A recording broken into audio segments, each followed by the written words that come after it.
ಸಹಜವಾಗಿ ನಮ್ಮೆಲ್ರಿಗೂ ಕೆಟ್ಟ ಬುದ್ಧಿ ಬೇಗ ಬರುತ್ತೆ. ಅದು ಯಾಕೆ ಬರುತ್ತೆ, ಅದು ಹೇಗೆ ಬರುತ್ತೆ? ಒಳ್ಳೆ ಬುದ್ಧಿಶಕ್ತಿ ನಮ್ಮ ಹತ್ರ ಇರುತ್ತೆ, ಆದ್ರೆ ಅದನ್ನ ನಾವು ಬಹಳಷ್ಟು ಸತಿ ಯೂಸ್ ಮಾಡಲ್ಲ. ಕೆಟ್ಟ ಬುದ್ಧಿಗೂ ಶಕ್ತಿ ಇರುತ್ತಲ್ವಾ? ಅದು ಯಾಕೆ ನಮ್ಗೆ ಒಳ್ಳೆ ಬುದ್ಧಿ ಯಾವಾಗ್ಲೂ ಮಾಡ್ಬೇಕಂತ ಬರಲ್ಲ? ಮುಂಚೆ ಕೆಟ್ಟ ಬುದ್ಧಿ ಆದ್ಮೇಲೆ ಒಳ್ಳೆ ಬುದ್ಧಿ ಬರುತ್ತೆ.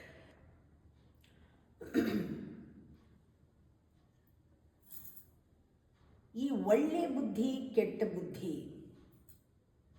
ಅಂತ ನಮಗೆ ಗೊತ್ತಾಗತ್ತಲ್ವ. ಇದು ಒಳ್ಳೆ ಬುದ್ಧಿ, ಇದು ಕೆಟ್ಟ ಬುದ್ಧಿ. ಈ ಜ್ಞಾನ ಚಿಕ್ಕಂದಿನಿಂದನೇ ಬಂದ್ಬಿಡುತ್ತೆ ನಮಗೆ. ಇದು ಒಳ್ಳೆಯದು, ಇದು ಕೆಟ್ಟದ್ದು ಅಂತ ಇದನ್ನು ಹೇಳ್ಕೊಡ್ತಾರೆ. ಇದೆಲ್ಲ ಒಳ್ಳೆಯದು ನೋಡಿ, ಇದೆಲ್ಲ ಕೆಟ್ಟದ್ದು, ಇದೆಲ್ಲ ಮಾಡಿದ್ರೆ ಪಾಪ ಆಗುತ್ತೆ, ಇದೆಲ್ಲ ಮಾಡಿದ್ರೆ ಪುಣ್ಯ ಆಗುತ್ತೆ. ಹೇಳ್ಕೊಡುವಾಗಲೇ ಒಳ್ಳೆ ಬುದ್ಧಿಯನ್ನು ಕೊಡು ದೇವರೇ ಅಂತ ಕೇಳು ಅಂತಲೇ ಚಿಕ್ಕ ಮಗುನಲ್ಲಿ ಹೇಳ್ಕೊಡ್ತಾರೆ.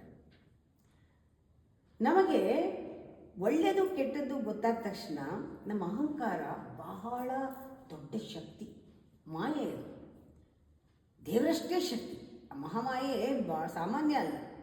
ನಮ್ಮ ಅಹಂಕಾರಕ್ಕೆ ಎಷ್ಟು ಶಕ್ತಿ ಇದೆ ಅಂದರೆ ಜಾಣತನವೂ ಇದೆ. ಅದಕ್ಕೆ ಹೇಳ್ತಾರೆ ಕ್ಲವರ್, ಕನ್ನಿಂಗ್, ಇದೆಲ್ಲ ಡಿಪ್ಲೊಮ್ಯಾಟಿಕ್, ಪೊಲಿಟಿಕಲ್ ಎಲ್ಲ ಮೈಂಡು. ಯಾಕೆಂದರೆ ಅಹಂಕಾರಕ್ಕೆ ತನ್ನನ್ನು ತಾನು ರಕ್ಷಣೆ ಮಾಡಿಕೊಳ್ಳೋದೇ ಪ್ರಥಮ ಆದ್ಯ ಒಂದು ಡ್ಯೂಟಿ. ಅದಕ್ಕೆ ತನ್ನನ್ನು ತಾನು ನೋಡ್ಕೊಂಡ್ಬಿಡ್ಬೇಕು.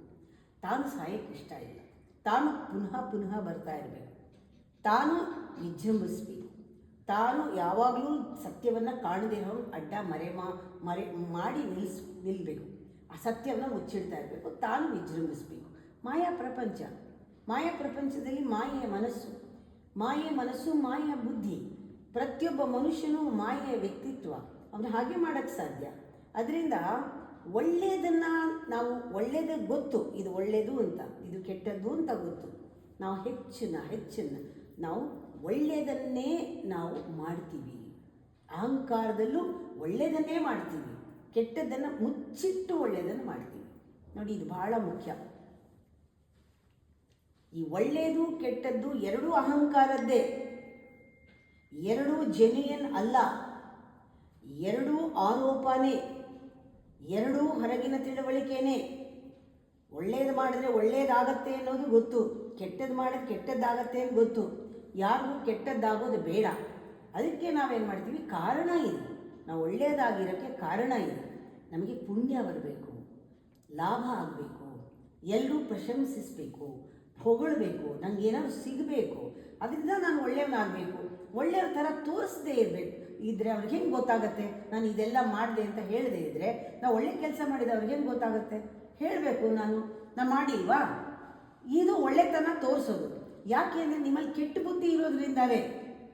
ಸ್ವಾರ್ಥಿಗಳು ಕೆಟ್ಟ ಬುದ್ಧಿ ಇರೋದ್ರಿಂದ ಎಲ್ಲರೂ ಕೆಟ್ಟವರು ಅಂದ್ಕೊಂಡ್ಬಿಟ್ರೆ, ಆ ಕೆಟ್ಟವರು ಅಂತ ಅಂದ್ಕೊಳ್ಳದೆ ಇರೋಕ್ಕೆ, ಒಳ್ಳೆಯವರು ಅಂತ ಅಂದ್ಕೊಳ್ಳೋಕ್ಕೆ, ನಾವು ಕೆಟ್ಟದ್ದನ್ನು ಮುಚ್ಚಿಡೋಕ್ಕೆ, ಒಳ್ಳೇದು ಮಾಡಿದ್ದನ್ನೆಲ್ಲ ಲೆಕ್ಕ ಹಾಕಿ ಲಿಸ್ಟ್ ಮಾಡಿ ತೋರಿಸ್ತಾ ಇರ್ತೀವಿ.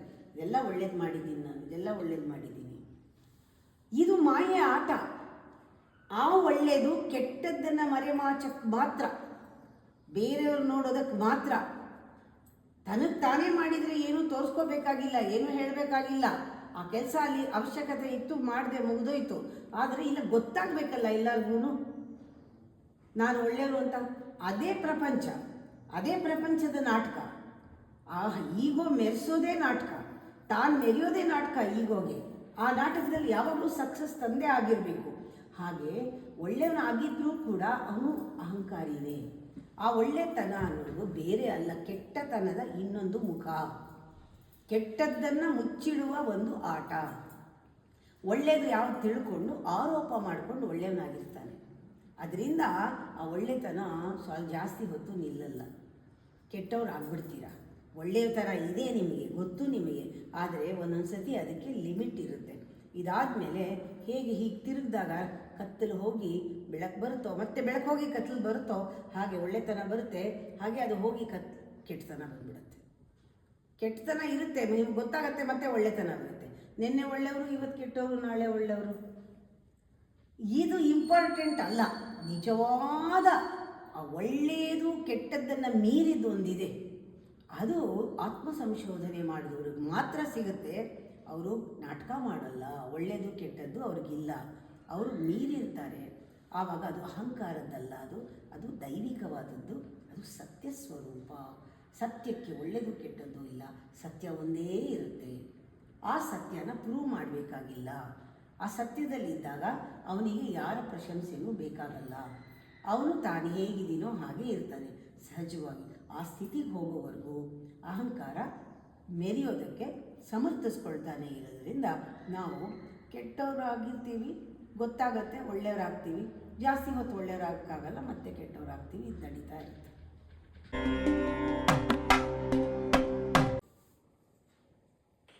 ಚಿತ್ತಶುದ್ಧಿ ಇಲ್ಲದವ ಅವಜ್ಞಾನಿಯೇ ಅಥವಾ ಅವಜ್ಞಾನಿ ಅಂತ ಪುರಂದರದಾಸರು ಹೇಳಿದ್ದಾರೆ ಅವ್ರ ಕೀರ್ತನೆಯಲ್ಲಿ.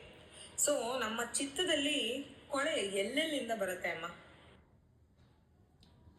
ಇನ್ನೂ ಒಂದು ಹೇಳಬೇಕಾದ್ರೆ, ಚಿತ್ತ ಒಂದು ಆಕಾಶದ ಹಾಗೆ ನಿರ್ಮಲವಾಗಿದೆ. ಅದು ಕೊಳೆ ಆಗಿಲ್ಲ. ಚಿತ್ತ ಕೊಳೆ ಆಗಿಲ್ಲ, ಅದು ನಿರ್ಮಲವಾಗಿದೆ. ಆಕಾಶ ಜ್ಞಾಪಿಸ್ಕೊಳ್ಳಿ, ಅದರಲ್ಲಿ ಬರ್ತಾ ಇರೋ ಮೋಡಗಳು ಕರ್ರಗಿವೆ, ಮಸಿ ಬೆಳೆದಂಗಿದೆ ಅಲ್ವಾ? ಮೋಡಗಳು ಬರುತ್ತೆ ಹೋಗುತ್ತೆ. ಆ ಥರ ನಮ್ಮ ಹಿಂದಿನ ಕರ್ಮಗಳು, ನಾವು ಏನೇನನ್ನು ಹಿಡ್ಕೊಂಡಿದ್ದೀವೋ, ದೇಹದಲ್ಲಿ ಅನುಭವಿಸಿದ್ದು, ಮನಸ್ಸಿನಲ್ಲಿ ಅನುಭವಿಸಿದ್ದು, ನಮ್ಮ ಆಲೋಚನೆಗಳಿಂದ ಅನುಭವಿಸಿದ್ದು, ಪಾತ್ರಗಳಲ್ಲಿ ಅನುಭವಿಸಿದ್ದು, ಮಾಡಬಾರದು ಮಾಡಿದ್ದು, ಎಲ್ಲ ಇಂದ್ರಿಯಗಳಿಗೆ ಸೋತು ಮಾಡಿದ್ದು, ಮನಸ್ಸಿಗೆ ಸೋತು ಮಾಡಿದ್ದು, ಅಹಂಕಾರ ಹೇಳಿದ್ದು ಕೇಳಿದ್ದು, ಹಿಂದೆ ಮುಂದೆ ಗೊತ್ತಿಲ್ಲದೆ ಮಾಡಿದ್ದೆಲ್ಲ ಇದೆಯಲ್ಲಮ್ಮ, ಎಲ್ಲ ಯಾವುದೂ ನಮ್ಮನ್ನು ಒಳಗೆ ಕರ್ಕೊಂಡು ಹೋಗಲ್ಲ. ಎಲ್ಲ ನಮ್ಮನ್ನು ಹೊರಮುಖವಾಗಿಯೇ ಕೆಲಸ ಮಾಡಿ ಪ್ರಾಪಂಚಿಕವಾಗಿ ನಾವು ಮುಳುಗೋಗಿದ್ದೀವಿ. ವಸ್ತು, ವಿಷಯ, ವಿಚಾರ, ವ್ಯಕ್ತಿಗಳಲ್ಲಿ ಮುಳುಗೋಗಿದ್ದೀವಿ. ಇದೆಲ್ಲದರ ಒಂದೊಂದು ಸತಿ ಇದೆಲ್ಲ ಅನುಭವಿಸ್ತವಾಗ ಅದರ ರೆಸಿಡ್ಯೂ ಅಂತಾರೆ, ಅದರ ಶೇಷ ಎಲ್ಲ ನಮ್ಗೆ ಅಂಟ್ಕೊಳ್ಳದೆ ಇರೋಲ್ಲ, ಅದೇ ಇರೋದು. ನೀವೇನು ಅಂದ್ಕೊಂಡಿದ್ದೀರಾ ಏನಾಗಿಲ್ಲ ಅಂತ, ನೀವು ಮಾಡಿದ್ದೀರಾ ದೇಹದಲ್ಲಿ ಏನೇನು ನೋಡಿದ್ದು ಒಳಗಡೆ ಹೋಯಿತು. ನೀವೆಷ್ಟೇ ಮರೆತರೂ ಅದೊಂದು ಲೇಪ ಅಂಟ್ಕೊಳ್ಳುತ್ತೆ ಮೆಮೊರಿ ಬಾಡಿನಲ್ಲಿ. ಅದೇ ಥರನೇ ಆ ಮೆಮೊರಿ ಬಾಡಿನಲ್ಲಿ ನೀವು ಕೇಳಿದ್ದು, ಮಾಡಿದ್ದು, ಮೂಸಿದ್ದು, ಮುಟ್ಟಿದ್ದು, ಮಾತಾಡಿದ್ದು, ಜಗಳ ಆಡಿದ್ದು, ಮರ್ತೆ ಅಂದಿದ್ದು, ಫರ್ಗೆಟ್ ಎಲ್ಲ ಆದರೂ ಹೊರಗಡೆಯಿಂದ ಎಲ್ಲ ಶಾಸ್ತ್ರಗಳು ಮುಗಿದಿದ್ರು ಅನುಭವ ಎಲ್ಲೂ ಹೋಗಲ್ಲ. ಅದು ಒಂದು ಸತಿ ಆದ ತಕ್ಷಣ ಇಮ್ಮಿಡಿಯೇಟಾಗಿ ಒಳಗಡೆ ಒಂದು ಲೇಯರ್ ಆಗಿಬಿಡುತ್ತೆ. ಅದು ಪುನಃ ಮಾಡೋಕ್ಕೆ ಪ್ರೇರಣೆ ಕೊಡ್ತಾ ಇರುತ್ತೆ. ನೀವು ಎಲ್ಲಿವರೆಗೂ ಮುಚ್ಚಿಡ್ತೀರಾ ಅವೆಲ್ಲ ಕಾಣಿಸ್ಬಾರ್ದು ಅಂತ, ಬೇರೆಯವ್ರಿಗೆ ಕಾಣಲ್ಲ, ಆದರೆ ಒಳಗಡೆ ಇರುತ್ತಲ್ಲ ಅದು ನೀವು ಮತ್ತೆ ಮಾಡ್ಸೋಕ್ಕೆ ನೋಡ್ತಾ ಇರುತ್ತೆ. ಒಂದು ಸತಿ ಮಾಡಿದ್ದನ್ನೇ ರಿಪೀಟ್ ಮಾಡ್ತಾ ಇರುತ್ತೆ ನಿಮ್ಮನ್ನು. ಆದ್ದರಿಂದ ಅದು ಜಾಸ್ತಿ ಒಳಗಡೆ ಸೇರಿಕೊಳ್ಳುತ್ತೆ. ನಾನು ರಿಪೀಟ್ ಮಾಡಲ್ಲ ಅಂತ ಅಂತಿದ್ದಕ್ಕೂ ಜಾಸ್ತಿ ಲೇಯರ್ ಬೇಡ ಬೇಡ ಅಂದಿದ್ದು ಹಿಡ್ಕೊಂಡಿದ್ದೆಲ್ಲ ಕೂತ್ಕೊಳ್ಳುತ್ತೆ. ಅದಕ್ಕೆ ರೂಪ ಇದೆ. ಗಿಲ್ಟ್ ಥರ ಕೂತ್ಕೋಬೋದು, ಫಿಯರ್ ಥರ ಕೂತ್ಕೋಬೋದು, ಆಮೇಲೆ ಲೋ ಫೀಲಿಂಗು, ಲೋನ್ಲಿನೆಸ್ಸು, ಆಮೇಲೆ ಕೋಪ, ತಾಪ, ದ್ವೇಷ, ಇವೆಲ್ಲದ ರೂಪ ತೊಗೊಳಕ್ಕೆಲ್ಲ ಕೂತ್ಕೊಂಡ್ಬಿಡುತ್ತೆ ಒಳಗಡೆ. ಲೇಯರ್ ಬೈ ಲೇಯರ್ ಕೂತ್ಕೊಳ್ಳುತ್ತೆ. ಚಿತ್ತ ಶುದ್ಧಿಯಾಗೇ ಇದೆ, ಚಿತ್ತ ಕ್ಲೀನಾಗಿದೆ, ಚಿತ್ತಕ್ಕೇನು ಅಂಟ್ಕೊಳ್ಳಲ್ಲ. ಆದರೆ ಚಿತ್ತದ ಮೇಲೆ ಪದರವಾಗಿದೆಯಲ್ಲ, ಇವೆಲ್ಲನೂ ಒಂದೊಂದೇ ಕಳೀತಾನೆ. ಆ ಚಿತ್ತ ಯಾವಾಗಲೂ ಕೂಡ ಒಳಗಡೆ ಬೆಳಕಿನಲ್ಲಿ ಅದು ಬೆಳದಿಂಗಳ ಥರ ಇದೆ. ಅಲ್ಲಿ ಆತ್ಮದ ಬೆಳಕೇನಿದೆ, ಪರಂಜ್ಯೋತಿಯ ಬೆಳಕಲ್ಲಿ ಚಿತ್ತ ಆನಂದವಾಗಿ ಬೆಳಕಲ್ಲೇ ಇದೆ.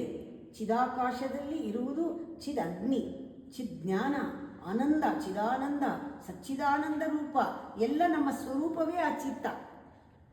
ಅದಕ್ಕೆ ಅನ್ಬೌಂಡೆಡ್ ಇದೆ. ಅದಕ್ಕೆ ಎಷ್ಟು ಲಿಮಿಟೇ ಇಲ್ಲ. ಆದರೆ ಅದರ ಮೇಲೆ ಒಂದು ಜನ್ಮಾಂತರ ಎಷ್ಟೋ ಕೋಟಿ ಯೋನಿಗಳಲ್ಲಿ ಹುಟ್ಟಿ ಮತ್ತೆ ಅದನ್ನೇ ತಪ್ಪುಗಳನ್ನ ಮಾಡಿ ಅದು ಅಭ್ಯಾಸ ಮಾಡಿಕೊಂಡು ತಪ್ಪಾಗೋದನ್ನು ಅದರ ಮೇಲೆ ಒಂದ್ರ ಜನ್ಮಾಂತರದ್ದೆಲ್ಲ ಕೂಡ್ಕೊಂಡಿದೆಯಲ್ಲ ಸಂಚಿತ ಕರ್ಮಗಳೇ ಚಿತ್ತದ ಮೇಲಿನ ಲೇಪ. ಅದನ್ನು ಕಳ್ಕೊಳ್ಳದೆ ಮತ್ತೆ ಮಾಡಿ ಪ್ರತಿ ಜನ್ಮದಲ್ಲಿ ಆಗಾಮಿ ಪ್ರಾರಬ್ಧಕ್ಕೆ ಬಂದಾಗ ಕಳ್ಕೊಳ್ಳಬಹುದು. ಆದರೂ ಕೂಡ ಮತ್ತೆ ಆ ಪ್ರಾರಬ್ಧದಲ್ಲಿ ರಿಯಾಕ್ಟ್ ಮಾಡಿ ಅಭ್ಯಾಸದ ಮೇಲೆ ಒಳಗೆ ಹಾಕೋತಿರಲ್ಲ, ಮತ್ತೆ ಅದು ಸಂಚಿತಕ್ಕೆ ಹೋಗಿ ಬೀಳುತ್ತಲ್ಲ. ರೀಸೈಕಲ್ ಆಗ್ತಾನೇ ಇದೆ, ಅಲ್ಲೇ ಒಳಗಡೆನೇ ಹೋಗ್ತಾ ಇದೆ. ಪ್ರತಿ ನಿಮಿಷವೂ ಜೀವನದಲ್ಲಿ ಒಂದೊಂದೇ ಬರುತ್ತೆ. ಪರೀಕ್ಷೆಗೋಸ್ಕರ ಬರುತ್ತೆ, ಇದನ್ನು ಬಿಟ್ಬಿಡ್ಬೋದು, ಅಂಟಿಸ್ಕೊಳ್ದೇ ಇರ್ಬೋದು, ಜ್ಞಾನದಲ್ಲಿ ನಡ್ಕೊಳ್ಬಹುದು, ಕೈ ತೊಳ್ಕೊಂಡು ಮುಟ್ಬೋದು, ಎಣ್ಣೆ ಹಚ್ಕೊಂಡು ಮುಟ್ಬೋದು, ಅಂಟ್ಕೊಳ್ದೇ ಇರ್ಬೋದು ಅಂತ ಜ್ಞಾನ ಕೊಡೋರು ಇದ್ದಾರೆ. ಅಂಥ ಜ್ಞಾನ ಇದೆ, ಬುದ್ಧಿನ ಅಂಥ ಸ್ಥಿತಿಲಿ ಇಡ್ಬೋದು, ಕಳ್ಕೊಳ್ಳೋ ಸ್ಥಿತಿನಲ್ಲಿ. ಆದರೆ ನಾವು ಅಂಟ್ಕೊಂಡ್ಬಿಡ್ತೀವಿ. ನಾವು ಅಂಟ್ಕೊಳ್ದೇ ಇದ್ದರೆ ಒಂದೇ ಒಂದು ಉದಾಹರಣೆ, ಯಾವುದಾದ್ರೂ ಒಂದು ಕೋಪವನ್ನು ಬರೋ ಟೈಮ್ನಲ್ಲಿ ನೀವು ಹಿಡ್ಕೊಂಡು ಆರಾಮಾಗಿ ಅದನ್ನು ಅಂಟದೆ ಅದನ್ನು ಕಳಿಸ್ಬಿಟ್ರೆ, ಆ ಥರ ಕೋಪದ್ದು ಏನೇನೇನೇನು ಜನ್ಮ ಮಾಡಿದ್ರು ಅವೆಲ್ಲ ಹೊರಟೋಗುತ್ತೆ. ಕೋಟಿ ಜನ್ಮ ಪಾಪ ಪರಿಹಾರ ಕೃಷ್ಣ ಅಂದಾಗ ಆ ಮೊಮೆಂಟಲ್ಲಿ ನಿಮಗೇನು ಕರ್ಮ ಇತ್ತೋ ಕಳಿಯುತ್ತೆ ಅಂತ ಹೇಳಲ್ವಾ? ಯಾಕೆ ದೇವ್ರ ನಾಮ ಹೇಳಬೇಕು, ಪೂಜೆ ಮಾಡಬೇಕು? ಆ ಪೂಜೆ ಮಾಡೋ ಪ್ರಾಸೆಸ್ನಲ್ಲಿ ಆ ಟೈಮ್ನಲ್ಲಿ ಏನೇನು ಕರ್ಮಗಳು ಹೊರಗಡೆ ಬರ್ತಾ ಇದೆ ಅವೆಲ್ಲ ತೊಳ್ಕೊಂಡು, ಅದರ ಸಂಬಂಧಪಟ್ಟ ಎಲ್ಲ ಫ್ಯಾಮಿಲಿ ಇರುತ್ತೆ ಕರ್ಮಗಳು, ಅದಕ್ಕೆ ಸಂಬಂಧಪಟ್ಟಿದ್ದೆಲ್ಲ ಸತ್ತೋಗುತ್ತೆ. ಬುಡದ ಸಮೇತ ಕಿತ್ತೋಗೋದು ಅಂತಾರೆ. ಹಾಗೆ ಜನ್ಮಾಂತರದ್ದು ಬುಡದ ಸಮೇತ ಕಿತ್ತೋಗುತ್ತಲ್ವಾ? ನಮ್ಮ ಜನ್ಮ ಕೊಟ್ಟಿರೋದು ಯಾಕೆ? ಈಗ ಹಿಂದಿನ ಕರ್ಮಗಳನ್ನ ಕಳ್ಕೊಳ್ಳೋಕ್ಕೆ ಒಂದು ಅವಕಾಶ, ಮತ್ತು ಮುಂದಿನ ಹೊಸ ಜನ್ಮಗಳನ್ನು, ಚೆನ್ನಾಗಿರೋ ಜನ್ಮನ ಪಡೆಯೋದಕ್ಕೆ ಅವಕಾಶ, ಪರಮಾತ್ಮನ ಆಗೋದಕ್ಕೆ ಅವಕಾಶ, ಪಾಸಿಬಿಲಿಟಿ ಇದೆ. ಹಿಂದಿಂದೆಲ್ಲ ತೊಳ್ಕೊಳ್ಳೋಕ್ಕೂ ಪಾಸಿಬಿಲಿಟಿ, ಮುಂದಿಂದ ಬೆಳೆಯೋಕ್ಕೂ ಪಾಸಿಬಿಲಿಟಿ ಇದೆ ಅಲ್ವಾ? ಹಾಗೆ ನಮ್ಮಲ್ಲಿ ಚಿತ್ತದ ಮೇಲಿರೋ ಕೊಳೆ ಇನ್ನೇನು ಇಲ್ಲ, ನಾವೇ ಹಾಕ್ಕೊಂಡಿರೋದು.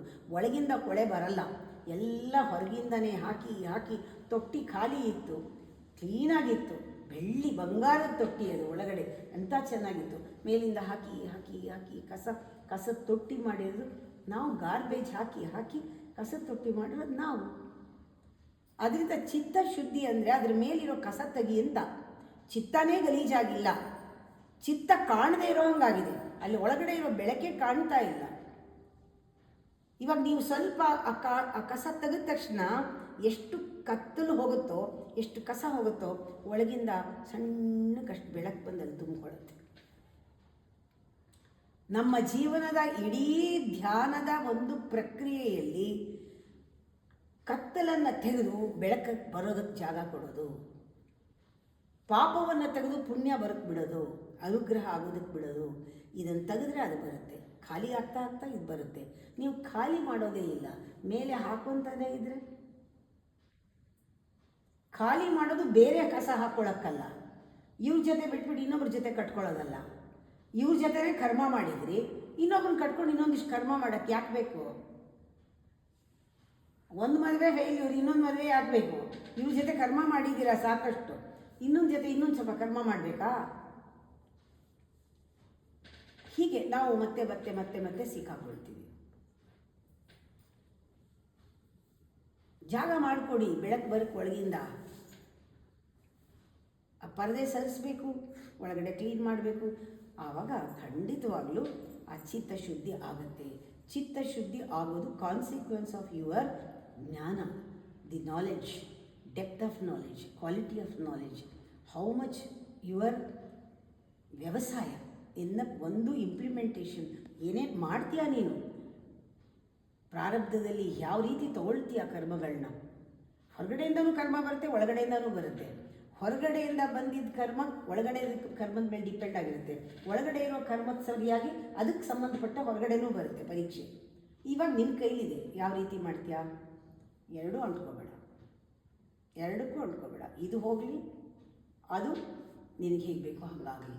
ಆ ರೀತಿ ನೋಡ್ಕೊಳ್ಳೋಕ್ಕೆ ಭಗವದ್ಗೀತೆ ತುಂಬ ಸಹಾಯ ಮಾಡುತ್ತೆ.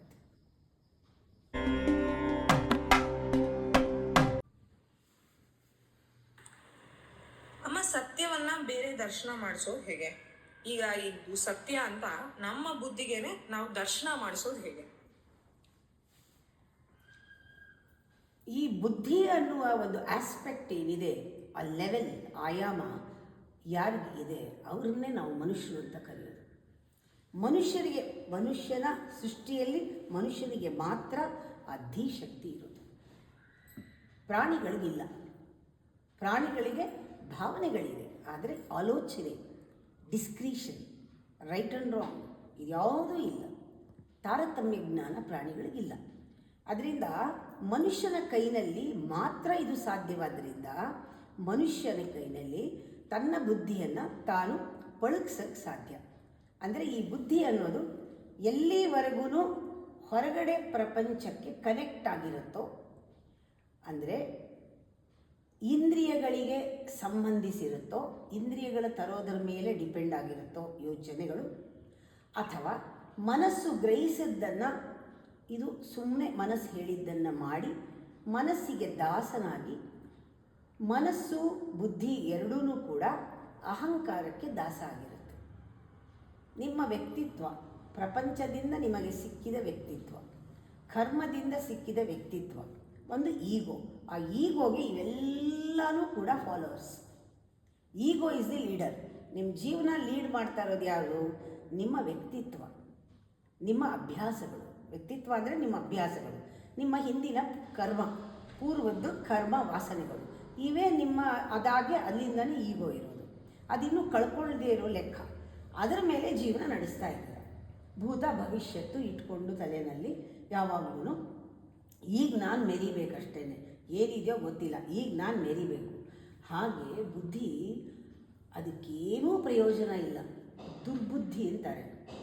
ವ್ಯಯ ಮಾಡ್ಕೊಳ್ತಾ ಇದೆ ಬುದ್ಧಿಶಕ್ತಿ. ಇದೆ ಮಂಕತನ ಬಂದಿದೆ ಬುದ್ಧಿಗೆ, ಭ್ರಮಾಧೀನವಾಗಿದೆ ಬುದ್ಧಿ. ಅಹಂಕಾರವನ್ನು ಪೋಷಿಸಿಕೊಂಡು ದಾಸ ಆಗಿ ನಾಯಿ ಥರ ಹಿಂಬಾಲಿಸ್ಕೊಂಡು ಹೋಗ್ತಾ ಇದೆ. ಅಹಂಕಾರ ಮೆರೀತಾ ಇದೆ, ಬುದ್ಧಿ ಇದೆ, ಆದರೆ ಇದಕ್ಕೆ ಒಂದು ಲಿಮಿಟ್ ಇದೆ. ಇವಾಗ ಅಹಂಕಾರ ಹೇಳಿದ ಮಾತ್ರ ಮಾಡೋದು, ಎಲ್ಲ ಬುದ್ಧಿನೂ ಉಪಯೋಗಿಸೋದೆಲ್ಲ ಬರೀ ನಾಟಕ, ಬರೀ ತನ್ನನ್ನು ತಾನು ರಕ್ಷಿಸ್ಕೊಳ್ಳೋದು, ಸಮರ್ಥಿಸ್ಕೊಳ್ಳೋದು, ಕಾಂಪಿಟೇಷನ್ ಮಾಡೋದು, ಸ್ಪರ್ಧೆ ಮಾಡೋದು. ಇದರಲ್ಲಿ ಇಂಥ ಬುದ್ಧಿನಲ್ಲಿ ನಾನು ಮುಳುಗೋಗಿರ್ತೀವಲ್ವ, ಆವಾಗ ನಿಮಗೆ ಎಚ್ಚರ ಆಗಬೇಕು. ಅದಕ್ಕೆ ಗುರು ಬೇಕು. ಗುರು ಅನ್ನೋ ಬೆಳಕು, ಗುರು ಹೇಳುವ ಬೋಧನೆ, ಗುರು ತೋರಿಸೋ ದಾರಿ ಎಲ್ಲ ಗುರು ಎಬ್ಬಿಸ್ತಾನೆ, ಅಷ್ಟೇ ಮಾಡೋದು. ಯಾಕೆಂದರೆ ಅವನು ಎದ್ದಿರ್ತಾನೆ. ಯಾರು ಎದ್ದಿದ್ದಾನೋ, ಯಾರು ಕಾನ್ಷಿಯಸ್ ಆಗಿದ್ದಾನೋ, ಯಾರು ಅಲರ್ಟ್ ಆಗಿದ್ದಾನೋ ಅವನು ಗುರು. ಪೀಠದ ಮೇಲೆ ಕೂತ್ಕೊಂಡವನಲ್ಲ, ಯಾರೋ ಕೂಡಿಸಿದವರು ಅಲ್ಲ. ಯಾರೆಲ್ಲ ಎದ್ದಿರ್ತಾರೋ ಅವರು ಜಾಗೃತಿ ಇರೋದ್ರಿಂದ, ಅವರು ಬೆಳಕಲ್ಲಿರೋದ್ರಿಂದ ಅವರು ಮಲಗಿರೋರನ್ನ ಎಬ್ಬಿಸ್ಬೋದು. ಅದಕ್ಕೆ ಗುರು ಎಬ್ಬಿಸ್ತಾನೆ, ಎಚ್ಚರಿಸ್ತಾನೆ, ಹೊಡಿತಾನೆ, ಏಳು ಅಂತಾನೆ. ಮಲಗಿದೆಯಾ ಅಂತ ಅಜ್ಞಾನದಿಂದ ಎಬ್ಬಿಸ್ತಾನೆ. ಅಂಥ ಗುರುಗಳ ಕೈನಲ್ಲಿ, ಅಂಥ ಸಹವಾಸದಲ್ಲಿ, ಅಂಥ ಸತ್ಸಂಗದಲ್ಲಿ ಸಿಕ್ಕೋಕೊಂಡಾಗ ಅವನಿಗೆ ಎಚ್ಚರ ಆಗುತ್ತೆ. ಎಚ್ಚರ ಆದಾಗ ಇಷ್ಟೊಂದು ಬುದ್ಧಿ ಇದ್ರೂ ನಾನು ಮಾಡ್ತಾ ಇರೋದು ಏನು? ಆವಾಗ ಅವನೇನು ಮಾಡ್ತಾನೆ, ಸ್ವಲ್ಪ ಹೊತ್ತು ಕೂತು ಧ್ಯಾನ ಮಾಡ್ತಾನೆ. ಧ್ಯಾನ ಅಂದ್ರೇ ಡಿಟ್ಯಾಚ್ ಫ್ರಮ್ ದಿ ಫಾಲ್ಸ್ ಅಂತ. ಸುಳ್ಳು ಅಹಂಕಾರ, ಮಾಯೆ ಅಹಂಕಾರದಿಂದ ಬಿಡುಗಡೆ ಮಾಡ್ಕೊಂಡು ಕುಕ್ಕರ್ಸು ಅಂತ. ಸ್ವಲ್ಪ ಹೊತ್ತು ಬಿಡಿಸ್ಕೊಂಡು ಕೂತ್ಕೋ. ಎಲ್ಲ ಮಂತ್ರಗಳು ಅದಕ್ಕೆ ಇರೋದು. ನಿಮ್ಮನ್ನು ಒಳಮುಖವಾಗಿ ತಿರುಗಿಸತ್ವೆ. ಆ ವೈಬ್ರೇಷನ್ ಎಲ್ಲ ಋಷಿಕಾಲದಿಂದ ಬಂದದ್ದು ವಿದ್ಯೆಗಳೆಲ್ಲ ಅದು ಒಳಗಡೆ ಡಿಸಿಪ್ಲಿನ್ ಮಾಡುತ್ತೆ. ನಿಮ್ಮ ಬುದ್ಧಿಯನ್ನು ಶೋಧಿಸಿ ಶುದ್ಧ ಮಾಡಿ ಪ್ರಜ್ಞೆಯನ್ನು ಕೊಟ್ಟು ಜಾಗೃತಿ ಮಾಡಿ ಬೆಳಕನ್ನು ತೋರಿಸಿ ಒಳಗಡೆಗೆ ನಿನ್ನ ದಾರಿ ಹೊರಗಲ್ಲ, ನಿನ್ನ ದಾರಿ ಒಳಗಿದೆ ನೋಡು ಅಂತ ತೋರಿಸಿದಾಗ ಆ ಬುದ್ಧಿಯಲ್ಲಿ ರಿಫ್ಲೆಕ್ಷನ್ ಕಾಣುತ್ತೆ. ಓ, ಈಗ ಒಳ ಪ್ರಪಂಚ ಕಾಣ್ತಾ ಇದೆ, ಒಳಗಡೆ ಬೆಳಕು ಕಾಣ್ತಾ ಇದೆ. ಈ ಬೆಳಕಿಗೆ ಹೊರಗಡೆ ಕಣ್ಣು ಬೇಡ, ಒಳಗಡೆ ಇನ್ನೊಂದು ಮೂರನೇ ಕಣ್ಣು ತೆಗೆಯುತ್ತೆ, ಒಳಗಡೆ ಕಣ್ಣು ಕಾಣಿಸುತ್ತೆ, ಪ್ರಜ್ಞೆ ಜಾಗೃತವಾಗುತ್ತೆ. ಈಗ ನಿನಗೆ ಗೊತ್ತು ಜೀವ ಯಾವ ರೀತಿ ತುಡಿತಾ ಇದೆ. ಈ ಬುದ್ಧಿ ಜೀವಕ್ಕಾಗಿ, ಜೀವದ ತೃಪ್ತಿಗಾಗಿ ಅದು ಕೆಲಸ ಮಾಡೋಕ್ಕೆ ಶುರು ಮಾಡುತ್ತೆ. ಈಗ ಸಹವಾಸ ಜೀವದ ಜೊತೆಗೆ, ಜೀವದ ಒಂದು ಹಂಬಲ, ಪರಮಾತ್ಮನ ಸೇರುವ ಹಂಬಲ ಬುದ್ಧಿಗೆ ಗೊತ್ತಾಗತ್ತೆ. ಬುದ್ಧಿ ಜೀವವನ್ನು ಮತ್ತು ಪರಮಾತ್ಮನನ್ನು ಸೇರಿಸೋ ಕೆಲಸ ಮಾಡುತ್ತೆ. ಶ್ರೇಷ್ಠವಾದ ಕೆಲಸ ಮಾಡುತ್ತೆ ನಮ್ಮ ಬುದ್ಧಿ. ಅದು ಶುದ್ಧ ಬುದ್ಧಿ, ವಿವೇಕ ಬುದ್ಧಿ. ಆ ಬುದ್ಧಿಯಲ್ಲಿ ಆ ಜೀವಾತ್ಮ ಪರಮಾತ್ಮನ ಸೇರಿಸೋ ಆಟ ನಡೆಯುತ್ತೆ. ಕೊನೆಯಲ್ಲಿ ಬುದ್ಧಿನೇ ಜೀವಾತ್ಮನಲ್ಲಿ ಒಂದಾಗಿ, ಆ ಜೀವಾತ್ಮ ಪರಮಾತ್ಮನಲ್ಲಿ ಒಂದಾಗಿ ಟ್ರಾನ್ಸೆಂಡ್ ಆಗುತ್ತೆ. ಬುದ್ಧಿಗೆ ಪರಮಾತ್ಮನಾಗುವ ಯೋಗ ಇದೆ. ಆದರೆ ಬುದ್ಧಿ ಅಹಂಕಾರದಲ್ಲಿ ಸೇರ್ಕೊಂಡ್ಬಿಟ್ಟಿದೆ, ಅಹಂಕಾರದಲ್ಲಿ ಮುಳುಗೋಗಿದೆ. ಅಹಂಕಾರದಲ್ಲಿ ಮುಳುಗಿ ತಾನು ಯಾರು ಅಂತ ಮರೆತು ಬಿಟ್ಟಿದೆ. ಈ ಜ್ಞಾಪಿಸ್ಕೋದೆ ಸ್ಪಿರಿಚುಯಾಲಿಟಿ. ಅಧ್ಯಾತ್ಮ ಅಂದರೆ ಜ್ಞಾಪಕ, ಫರ್ಗೆಟ್ಫುಲ್ನೆಸ್ಸಿಂದ ಹೊರಗೆ ಬರೋದು.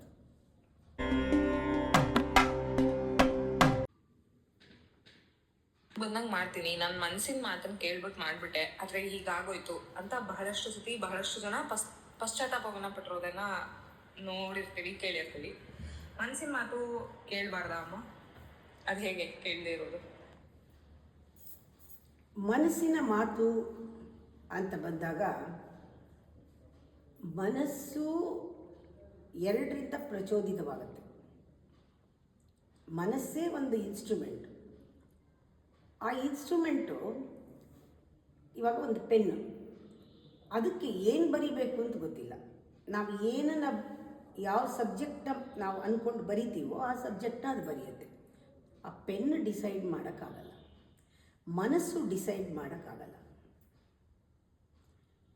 ನೀನು ಬುದ್ಧಿಯಿಂದ ಯೋಚಿಸಿ ಅದನ್ನು ಮನಸ್ಸಿನ ಮೂಲಕ ಭಾವಿಸಿ ಹೇಳ್ಬೋದು. ಮನಸ್ಸು ಕೋಆಪರೇಟ್ ಮಾಡುತ್ತೆ, ಬುದ್ಧಿ ಏನು ಹೇಳುತ್ತೋ ಅದು ಹೇಳುತ್ತೆ. ಆದರೆ ಇಲ್ಲಿ ಬುದ್ಧಿ ವಿವೇಕದಲ್ಲಿ, ಜ್ಞಾನದಲ್ಲಿ ತನ್ನ ಆತ್ಮದ ಒಂದು ಆಂತರ್ಯದ ಒಂದು ಭಾಷೆಯನ್ನು ಅಥವಾ ಒಳಗಡೆ ಆತ್ಮಸಾಕ್ಷಿಯಾಗಿ ಏನು ನಡೀತಾ ಇದೆ, ತನ್ನ ಅಸ್ತಿತ್ವದಲ್ಲಿ ಏನಾಗ್ತಾ ಇದೆ, ಈ ಸತ್ಯವನ್ನು ವಿವೇಕದಲ್ಲಿ ಪ್ರಜ್ಞೆಯಿಂದ ನಮ್ಮ ಮನಸ್ಸಿಗೆ ಅಥವಾ ಬುದ್ಧಿಗೆ ಮನಸ್ಸಿಗೆ ಕೊಡ್ತಾ ಇದೆಯಾ? ಇದು ಆಳವಾಗಿ ಬಂದಿದೆಯಾ? ಅಥವಾ ಇದು ಅಹಂಕಾರ ಡಿಸೈಡ್ ಮಾಡೋದು ಕೂಡ ಮನಸ್ಸು ಮಾತಾಡುತ್ತೆ. ಅದು ಮನಸ್ಸು ಇಚ್ಛೆ, ನನ್ನ ಇಚ್ಛೆ, ನಾನು ಮಾಡ್ತೀನಿ ಅಂತ.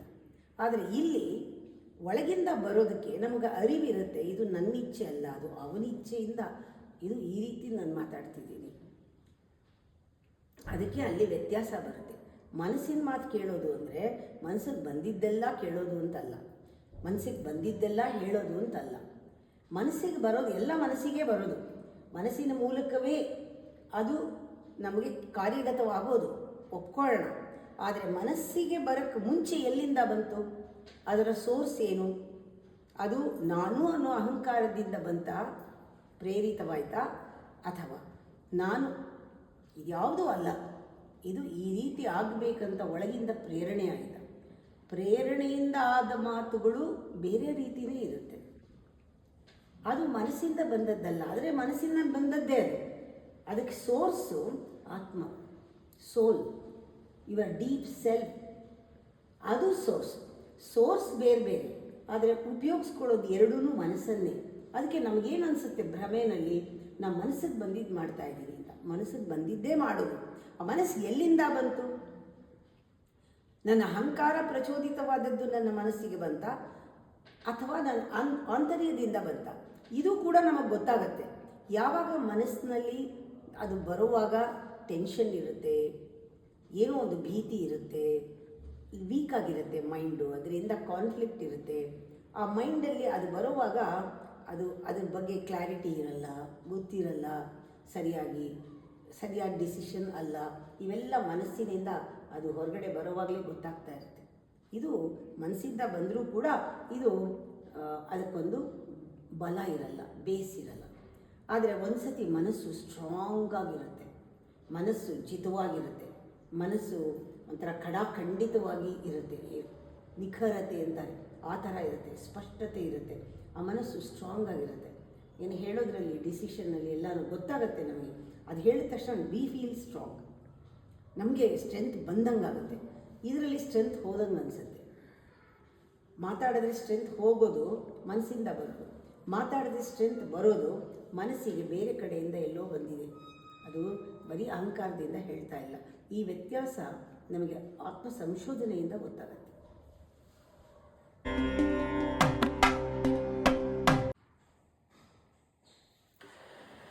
ಬುದ್ಧಿ ನಮ್ಗೆ ಹೇಳ್ತಾ ಅಥವಾ ನಾವು ಬುದ್ಧಿಗೆ ಹೇಳ್ಕೊಡ್ಬೇಕಾ ಈ ರೀತಿ ಮಾಡು ಅಂತ? ಈಗ ಈ ರೀತಿ ಮಾಡು ಅಂತ ನಮ್ಮ ಬುದ್ಧಿಗೆ ನಾವು ಹೇಳ್ಕೊಡೋದು ಹೇಗೆ? ಇದನ್ನೇ ಹೇಳೋದು ಸೆಲ್ಫ್ ಸ್ಟಡಿ ಅಂತ. ಸೆಲ್ಫ್ ಸ್ಟಡಿಗೆ ಪುಸ್ತಕ ಬೇಕಿಲ್ಲ. ಆತ್ಮವನ್ನು ತಿಳ್ಕೊಳ್ಳೋದು, ಆತ್ಮಜ್ಞಾನಕ್ಕೆ ಬೇಕಾಗಿರೋದು ನಮ್ಮ ಅನುಭವಗಳೇ. ನಮ್ಮ ಅನುಭವಗಳಿಂದ ತಿಳ್ಕೋಬೇಕು. ಈಗ ಮನಸ್ಸು, ಬುದ್ಧಿ, ಅಹಂಕಾರ, ಚಿತ್ತ, ಅಂತಃಕರಣ. ದೇಹ ಆದಮೇಲೆ ಮನೋಬುದ್ಧಿ, ಅಹಂಕಾರ, ಚಿತ್ತ, ಅಂತಃಕರಣ. ನಾವು ಸೂಕ್ಷ್ಮವಾಗ್ತಾ ಆಗ್ತಾ ನಮಗೆ ನಮ್ಮ ಆಲೋಚನೆಗಳು ಎಲ್ಲಿಂದ ಬರ್ತಾ ಇದೆ ಅಂತ ಗೊತ್ತಾಗುತ್ತೆ. ನಾವು ಸೂಕ್ಷ್ಮವಾಗಬೇಕು. ಸೂಕ್ಷ್ಮವಾಗೋದು ಅಂದರೆ ನಾವು ಮಾಡ್ತಾ ಇರೋದಕ್ಕೆ ನಾವು ಸಾಕ್ಷಿಯಾಗಿರೋದು. ಸಾಕ್ಷಿಯಾಗಿದ್ದಾಗೆಲ್ಲ ನಾವು ಒಂದು ರೀತಿ ಎಚ್ಚರವಾಗಿರ್ತೀವಿ. ನೀವು ಎಷ್ಟು ಪರ್ಸೆಂಟ್ ಎಚ್ಚರವಾಗಿರ್ತೀರಾ ಅಷ್ಟು ಪರ್ಸೆಂಟೇಜು ನೀವು ನಿಜವಾಗ್ಲೂ ಬದುಕಿದ್ರಿ ಅಂತ. ನಿಮ್ಮ life you lived total life only how much you are aware. According to the awareness your life. ನೀನು ಇಷ್ಟು ದಿನ ಬದುಕಿ, ಇನ್ನು ಮಿಕ್ಕಿದ್ದೆಲ್ಲ ಸತ್ತೋಗಿದೆಯಾ ಅಂತಲ್ಲ, ಇನ್ನು ಮಿಕ್ಕಿದ ಟೈಮ್ನಲ್ಲಿ ಇದ್ದರೂ ಸತ್ತ ಹಾಗೆ ಉಸಿರಾಡ್ತಾ ಇದೆಯಾ ಅಷ್ಟೇ. ಪ್ರಾಣಿ ಅಥವಾ ಒಂದು ವೆಜಿಟೇಬಲ್ ಉಸಿರಾಡ್ದಂಗೆ, ಇಟ್ಸ್ ವೆಜಿಟೇಟಿಂಗ್ ಲೈಫ್ ಅಂತಾರೆ. ನೀನಿದೆಯಾ, ಉಸಿರಾಡ್ತಿದೆಯಾ, ಬದುಕಿದೆಯಾ, ಎಲ್ಲರ ಲೆಕ್ಕಕ್ಕೆ ಇದೆಯಾ, ಆದರೆ ಆಟಕ್ಕೆ ಇಲ್ಲ ನೀನು. ಅಂದರೆ ನೀನು ಬದುಕಿಲ್ಲ, ಅಂದರೆ you are not living, you are not enjoying the process of life. You are not playing, you are not flowing, or you are not growing with life. ಅಂದರೆ ನೀನು ಪ್ರೆಸೆಂಟ್ ಮೊಮೆಂಟ್, ಎಕ್ಸಿಸ್ಟೆನ್ಷಿಯಲ್ ಲೈಫ್ ಅನ್ನೋದು existential ಮೊಮೆಂಟ್ಸು ಇಲ್ಲಿ miss ಮಾಡ್ಕೋತಾ ಇದೆಯಾ. ಅಂದರೆ ನೀನು ಎಚ್ಚರವಾಗಿಲ್ಲ. ನೀನು ಪಾಸ್ಟಲ್ಲಿದ್ದರೆ ನಿದ್ದೆ ಮಾಡ್ತಾ ಇದೆಯಾ ಅಂತ ಅರ್ಥ. ಭೂತ ಮತ್ತು ಭವಿಷ್ಯದಲ್ಲಿ ನೀನಿದ್ದಾಗ ನೀನು ಯಾವಾಗ ಎದ್ದಿಲ್ಲ, ಎಚ್ಚರ ಇಲ್ಲ ನಿನಗೆ, you are in unconscious state ಅಂತ, ಅನ್ಅವೇರ್ನೆಸ್ ಅಂತ. ಆ ಅನ್ಅವೇರ್ ಆಗಿದ್ದಾಗ ಏನು ಮಾಡಿದ್ರೂ ಪ್ರಯೋಜನ ಆಗಲ್ಲ, ನೀನೇನು ಮಾಡೋಕ್ಕಾಗಲ್ಲ. ಅದೇ ಮೊದಲು ನಾವು ಎಚ್ಚರವಾಗಿರೋದನ್ನು ಕಲಿಬೇಕು. ಉಪನಿಷತ್ತು ಓದೋದು ಆಮೇಲೆ. ಉಪನಿಷತ್ತು ಹಾಗೆ ಓದ್ಬೋದು, ನಿದ್ದೆನಲ್ಲೂ ಓದ್ಬೋದು, ನಿದ್ದೆನಲ್ಲೇ ಮರಿಬೋದು. ಅನ್ಕಾನ್ಷಿಯಸ್ಲಿ ಯು ಕ್ಯಾನ್ ನೋ ವಿಚಾರ, ಯು ಕ್ಯಾನ್ ಫರ್ಗೆಟ್ ವಿಚಾರ. ಅದಲ್ಲ, ನೀವು ಎಚ್ಚರವಾಗಿದ್ದಾಗಷ್ಟೇ ಲೆಕ್ಕಕ್ಕೆ ಬರೋದು.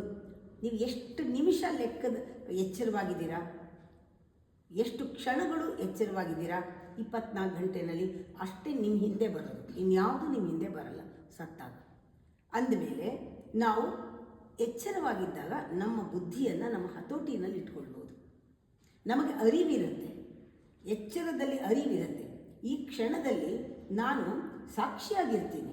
ಆವಾಗ ನನಗೆ ಗೊತ್ತಾಗ್ತಾ ಇರುತ್ತೆ, ನಾನು ಮೆಕ್ಯಾನಿಕಲ್ ಆಗಿ ಬರೀ ಇಂದ್ರಿಯಗಳಿಂದ ಕೆಲಸ ಮಾಡ್ತಾ ಇದ್ದೀನಾ, ಅಥವಾ ಮನಸ್ಸಿಗೆ ಬಂದದ್ದನ್ನು ಮಾಡ್ತಾ ಇದ್ದೀನಾ, ಅಥವಾ ಬುದ್ಧಿಗೆ ಗೋಚರವಾಗಿ ನನ್ನ ಅಹಂಕಾರಕ್ಕೆ ಸಮಾಧಾನ ಮಾಡಿ ಕೆಲಸ ಮಾಡ್ತಾ ಇದ್ದೀನಾ, ಅಹಂಕಾರಕ್ಕೆ ದಾಸನಾಗಿ ಸೇವೆ ಮಾಡ್ತಾ ಇದ್ದೀನಾ, ಅಥವಾ ನಾನು ಆತ್ಮಕ್ಕೆ ಖುಷಿ ಕೊಡೋ ಹಾಗೆ, ಜೀವಕ್ಕೆ ತೃಪ್ತಿ ಬರೋ ಹಾಗೆ, ನನ್ನ ಅಹಂಕಾರಕ್ಕೆ ವಿರುದ್ಧವಾಗಿ ಅಹಂಕಾರನ ಬದಿಗೆ ಸರಿಸಿ ನನಗೆ